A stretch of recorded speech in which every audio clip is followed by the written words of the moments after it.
We welcome a gentleman that needs no introduction. He's Mr. Cool, we call him. Only recently we got to know our great friend, John Dibley. So we welcome John Dibley, who is your borough coordinator. As I say, he needs no introduction. I guess everybody knows him. So welcome, John. Thank you. Thank you, one and all. Thank you kindly.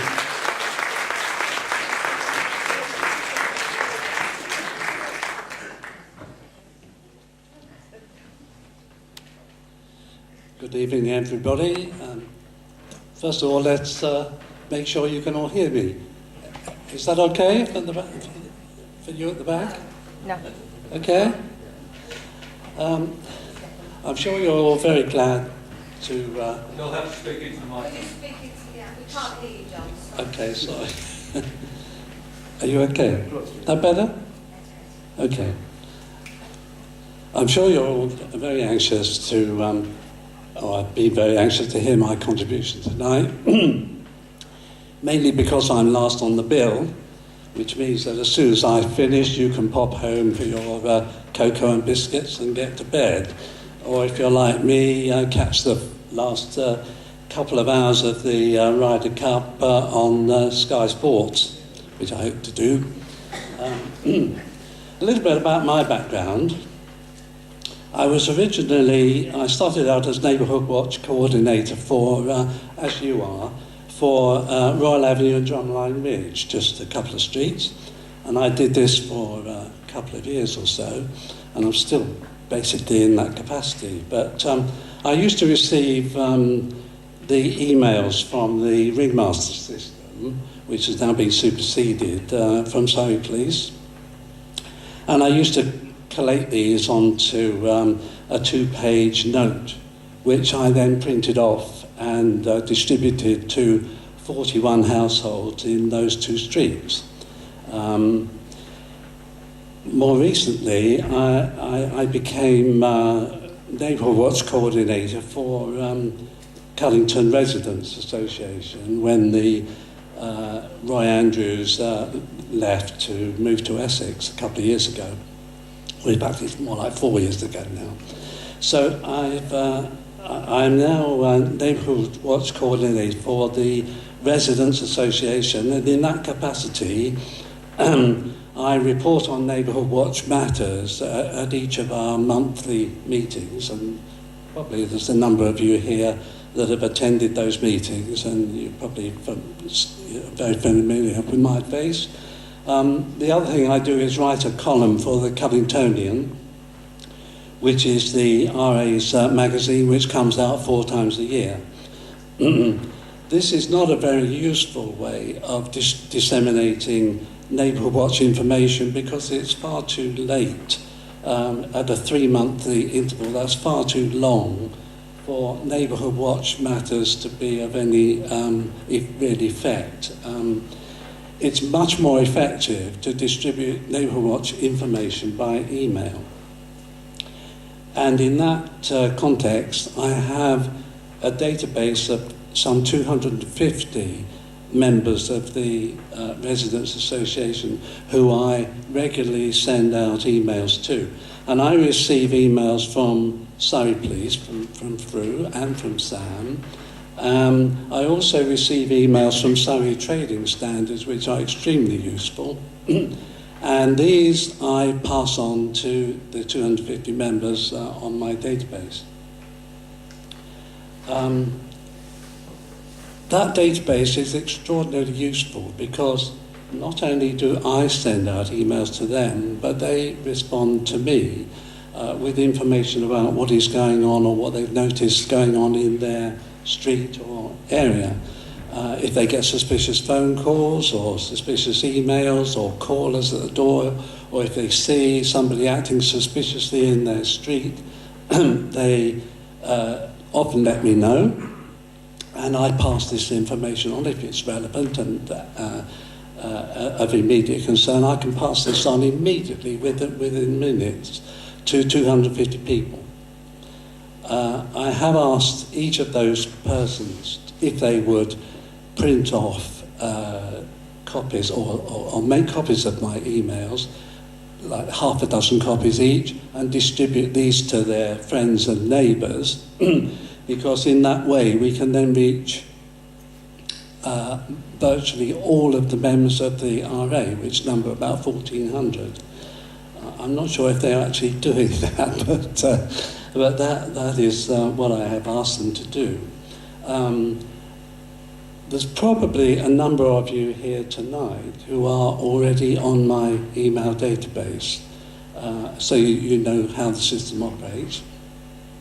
Those of you who are not receiving my emails but have an email address, if you would like to send me an email or let me know tonight what your email address is, I will add you onto my database. As well as circulating emails, one of the things I do is circulate information about security, both in the home and in your car or out in the street.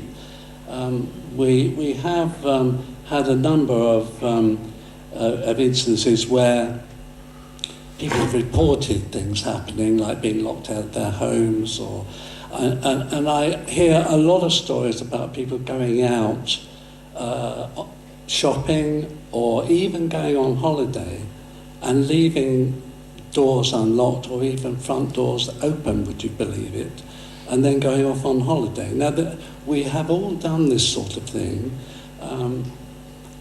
including myself, I might add, that we do often go out or we get distracted and we go out, we leave doors unlocked, we leave windows unlocked, we leave the windows open. Now, it is worth stressing that there are very simple things that one can do to help avoid crime or being a victim of a crime. The most basic of those is to make sure all your doors and windows are locked every time you go out, even if it's only for 5 minutes to pop into a neighbour's house or something like that. It is a discipline which one has to learn. It is the most basic action that you can take to prevent yourself being a victim of a burglary or theft. That also applies to your cars, of course.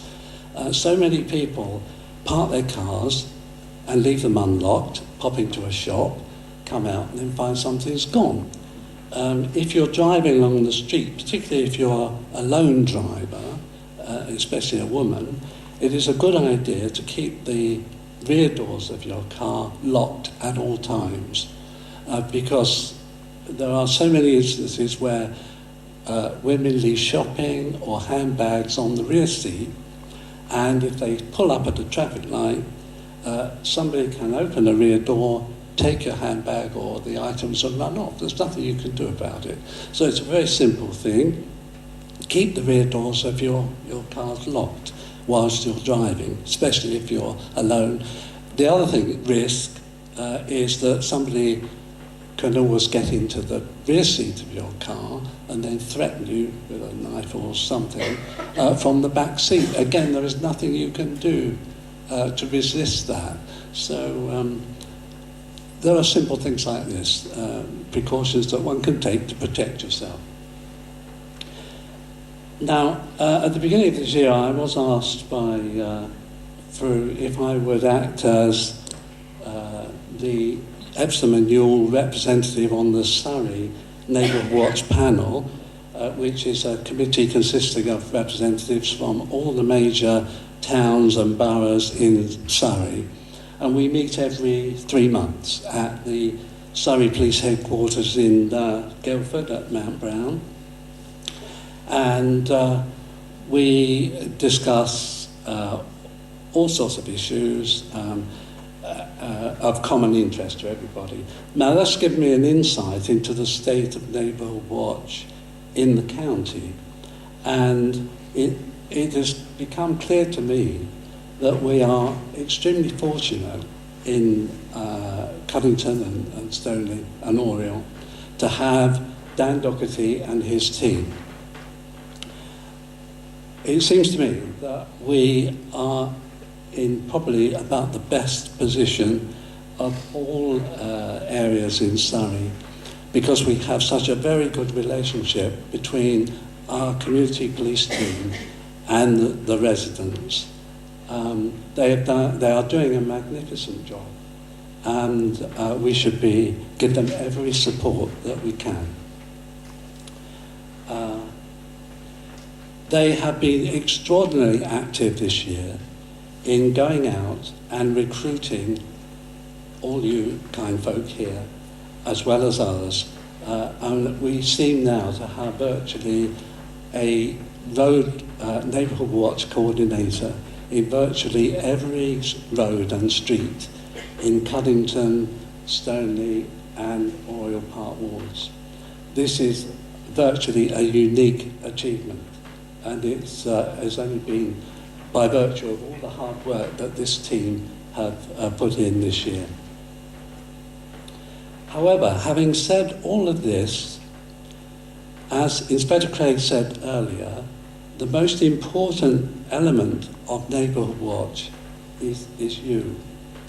You, the Neighbourhood Watch coordinators for your road, and the teams that you generate. Without you, there is no Neighbourhood Watch. And my message, a simple message to you, is simply this. If you are not watching, Neighbourhood Watch is not working. It is as important as that. There is nothing that we or the police can do if you are not actively watching what is going on in your area. So it is extremely important that you accept that message. Please encourage all the members of your teams to actively watch what is going on in your area. You don't have to make special efforts to do this, because we are all very familiar with our neighbours and what is normally happening in your road. But if you see something unusual, or if somebody is away on holiday, for example, and you see something happening there, you know immediately that this is something that is unusual. And you should report that. If it's an actual crime in progress, if you see something acting suspiciously, then the rule is dial 999 in the first instance. If it's something which is a bit unusual and you think it might be a crime, then ring 101, which is the Surrey Police number, and they will put you through to 999 if it's appropriate. So, that's all I have to say, and thank you very much.